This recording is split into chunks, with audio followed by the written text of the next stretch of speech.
Alappuzha Kayamkulam MSM കോളേജിലെ ഹോസ്റ്റലിൽ അർദ്ധരാത്രിയിൽ അജ്ഞാതൻ. ഭയന്നു വിറച്ചു പെൺകുട്ടികൾ. കേൾക്കുമ്പോൾ സിനിമാ കഥ പോലെ തോന്നും. ആദ്യം കുട്ടിക്കളി എന്ന് കരുതിയെങ്കിലും കുറച്ച് ദിവസങ്ങളായി വിദ്യാർത്ഥിനികൾ വലിയ ആശങ്കയിലാണ്. വനിതാ ഹോസ്റ്റലിനുള്ളിൽ തുടർച്ചയായ 4 ദിവസം അജ്ഞാതനെ കണ്ടവരുണ്ട്. പോലീസ് പരക്കം പാഞ്ഞിട്ടും അയാൾ കാണാമറയത്താണ്. ആരാണ് കോളേജിലെത്തിയ ആ അപരിചിതൻ? പെൺകുട്ടികളെ ഉപദ്രവിക്കുകയാണോ? മോഷണമാണോ?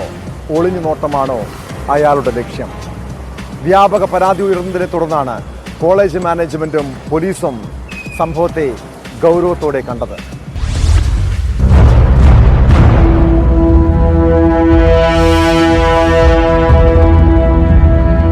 ഞങ്ങളെ കയ്യിൽ ആയുധങ്ങളും സംഭവങ്ങളൊക്കെ കരുതി വെച്ചിട്ട് ഞങ്ങളിങ്ങനെ ഇരിക്കണത്. അപ്പോൾ ഇന്നലെ നോക്കുമ്പോൾ ഇന്നലെ ഇങ്ങനെ ഓരോ സൗണ്ടുകൾ ഒരു 2 to 3, 4 മണി വരെ ഞങ്ങളിത് ഓരോന്ന് കേട്ടുകൊണ്ടിരിക്കുക.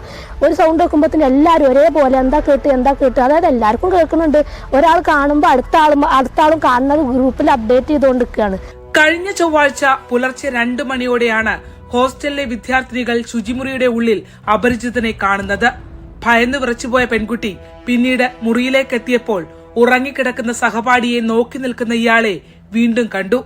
തിരിഞ്ഞു നോക്കിയ അയാൾ പിന്നിൽ നിൽക്കുന്ന തന്നെ കുറെ സമയം രൂക്ഷമായി നോക്കി നിന്നതായി അവൾ പറയുന്നു. ഒന്ന് നിലവിളിക്കാൻ പോലും ആകാത്ത വിധം ഭയന്ന അവസ്ഥയായിരുന്നു.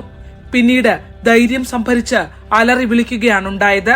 ടോയ്ലറ്റിൽ ഇരുന്ന് അങ്ങോട്ട് കയറി ഇവള് ജസ്റ്റ് ഇങ്ങനെ തല ഇരിച്ചപ്പോ ഒരാള് എത്തി നോക്കുമ്പോ അവരെ കണ്ണ് വരെ കാണാൻ പറ്റുന്നുള്ളൂ. അപ്പൊ ഇവള് പേടിച്ച് ഇവള് മിണ്ടാതെങ്ങി ഇരുന്ന്, കാരണം ഇവള് ഒച്ച ഉണ്ടാക്കിയവളെ വല്ലതും ചെയ്തു പോയാലോന്നുള്ള പേടി. അങ്ങനെ ഇവൾ കുറച്ചു നേരം മിണ്ടാതെ ഇരുന്ന് കുറച്ച് പതുക്കെ ഇറങ്ങി പുറത്തു വന്ന് ഇവള് പെട്ടെന്ന് അങ്ങനെ നേരെ ഉറങ്ങി ഓടിക്കാണെന്ന് വിചാരിച്ച് ഇവള് പുറത്ത് വന്ന് കൂടെ ഉള്ള റൂമിലുള്ളവളെയും വിളിച്ച് താഴെ ആന്റിമാരടുത്ത് വന്ന് പറയാന്ന് വിചാരിച്ച് അങ്ങനെ റൂമിൽ വരുമ്പോ ഇവ റൂമിൽ നിൽക്കുക, മറ്റവരുടെ കാലിന്റെ ചുവട്ടിൽ വന്ന് നിൽക്കുക. വിദ്യാർത്ഥിനികൾ പറയുന്നത് ശരിയെന്ന് ഹോസ്റ്റലിലെ CCTV ദൃശ്യങ്ങൾ സ്ഥിരീകരിക്കുന്നു.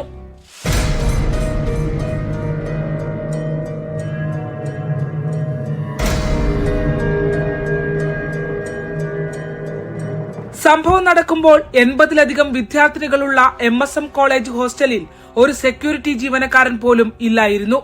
ആകെ ഉണ്ടായിരുന്നത് കുട്ടികൾക്ക് ഭക്ഷണം ഉണ്ടാക്കി നൽകുന്ന തങ്കമണി എന്ന സ്ത്രീ മാത്രം.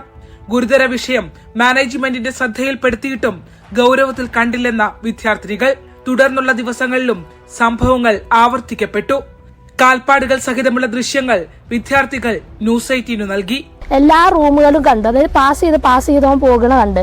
അന്നത്തെ ആ പിറ്റേ ദിവസം അതുപോലെ ലൈറ്റ് മിന്നണയൊക്കെ അന്ന് കണ്ട്. പക്ഷെ നമുക്ക് ആ രാത്രി കാണുമ്പോൾ നമുക്ക് എന്താണെന്നൊന്നും മനസ്സിലാവണില്ല. പക്ഷേ പിറ്റേ ദിവസം രാവിലെ നമ്മൾ നീച്ചിട്ട് ഈ സ്ഥലമൊക്കെ ചെന്ന് നോക്കുമ്പോൾ കാണുന്നത് ബൾബ് ഊരി വെച്ചിക്കണ്, നടന്ന കാൽപ്പാടുകൾ കാണണ്.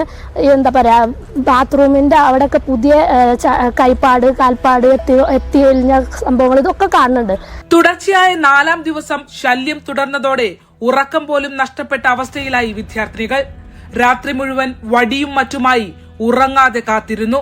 കോളേജിലെത്തി പ്രിൻസിപ്പൽ മുഹമ്മദ് താഹയെ വിവരമറിയിക്കുന്നതിനിടയിൽ തന്നെ 2 കുട്ടികൾ ബോധക്ഷയത്താൽ വീണു.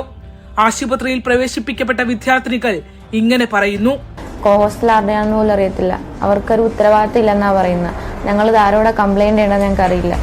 ഇങ്ങനെ ഹോസ്റ്റലിൽ വെച്ചിട്ട് 3 ദിവസം ഞങ്ങൾ ഒരുപാട് പറഞ്ഞു നോക്കിയിട്ട് കേൾക്കാഞ്ഞിട്ടാണ് ഞങ്ങൾ കോളേജിൽ പോയി പ്രശ്നം ഉണ്ടാക്കിയത്. അതിൻ്റെ ഇടക്ക് അവർ ചെയ്തു തരാമെന്നൊക്കെ പറയുന്നുണ്ട്. ഇനി എന്താവുമെന്ന് അറിയില്ല. ഇനി ഒരു ദിവസം പോലും അവിടെ നിൽക്കാൻ, രാവിലെ ആണെങ്കിലും രാത്രി ആണെങ്കിലും, അത് ബാത്റൂമിൽ പോകാനാണെങ്കിലും തൊട്ടങ്ങോട്ട് മാറാൻ പോലും ആണെങ്കിലും എല്ലാവർക്കും പേടി, ഒരു സൗണ്ട് കേൾക്കാൻ നേരത്തേക്ക്. എന്ത് വിശ്വസിച്ചാണ് അവിടെ നിൽക്കേണ്ടതെന്ന് പോലും ഞങ്ങൾക്ക് അറിയില്ല. വ്യാപക പരാതി ഉയർന്നതിനെ തുടർന്നാണ് കോളേജ് മാനേജ്മെന്റ് വിഷയത്തെ ഗൗരവത്തോടെ കണ്ടു തുടങ്ങിയത്.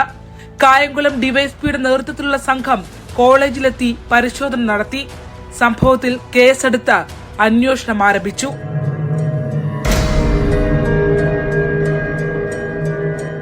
ശരണ്യ സ്നേഹജൻ, ന്യൂസ് 18, ആലപ്പുഴ.